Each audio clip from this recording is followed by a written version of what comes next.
Manusia selalu punya rencana. Kita ingin mengatur segalanya, waktu, cuaca, bahkan hidup orang lain. Kita menghitung hari, menulis target, menanam pohon lalu menebangnya sendiri, seolah dunia ini akan tunduk pada jadwal kita. Tapi alam tidak pernah terburu-buru. Ia tidak membaca kalender, tidak peduli tenggat waktu, tidak takut terlambat. Ia hanya berjalan pada ritmenya sendiri. Kadang lambat, kadang ganas, kadang diam berabad-abad tanpa suara. Dan di sanalah manusia sering lupa bahwa kita bukan pusat dari segalanya.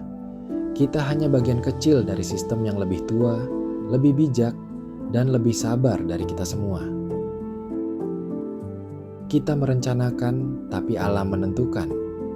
Kita membangun kota di atas rawa, menimbun tanah, menembus gunung, dan memanggil itu kemajuan. Kita menyebut diri penguasa bumi, tapi lupa bahwa kita hanya menumpang. Setiap kali kita melawan alam, ia tidak marah. Ia menunggu, dan ketika waktunya tiba, ia menegur dengan caranya sendiri. Dengan banjir, dengan tanah longsor, atau dengan keheningan panjang yang membuat kita menunduk. Alam tidak menghukum. Ia hanya menyeimbangkan kembali. Karena setiap kali manusia terlalu jauh, alam akan menarik kita kembali ke tempat semula. Ke tanah, ke air, ke udara yang sama yang dulu kita abaikan. Di setiap bencana, selalu ada pesan yang tidak kita dengar. Kita sibuk menyalahkan cuaca, padahal yang rusak adalah cara kita hidup. Kita menuntut bumi memberi lebih banyak, padahal kita jarang memberi balik. Alam tidak pernah menolak memberi.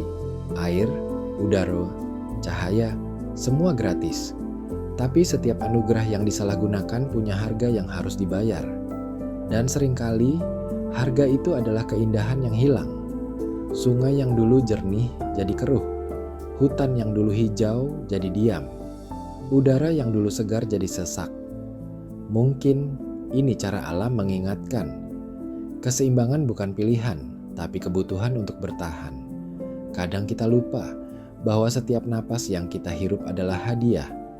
Bahwa satu pohon yang berdiri diam mungkin sedang bekerja lebih keras dari kita, membersihkan udara, menahan tanah, meneduhkan dunia.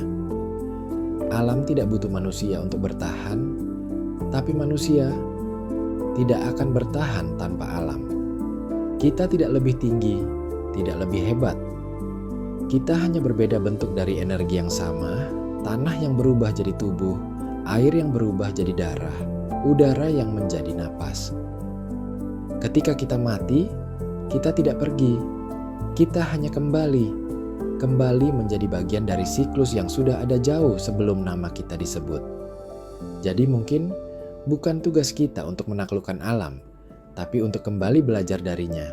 Bagaimana caranya diam, bagaimana caranya tumbuh, dan bagaimana caranya memberi tanpa pamrih. Alam tidak pernah berjanji apa-apa pada kita, tapi ia selalu menepati. Pagi datang setelah malam, hujan turun setelah kemarau, kehidupan tumbuh dari kematian.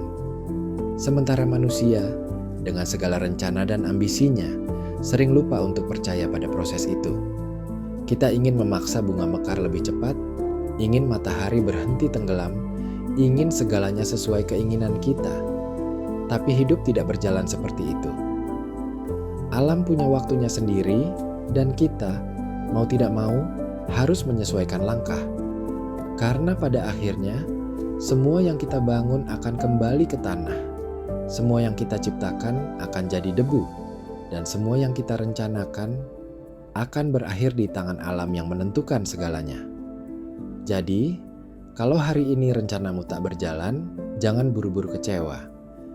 Mungkin alam sedang menunda untuk alasan yang belum kamu pahami. Kadang, yang kamu anggap hambatan, justru cara hidup melindungimu dari jalan yang salah. Karena manusia bisa merencanakan, tapi yang menentukan selalu alam.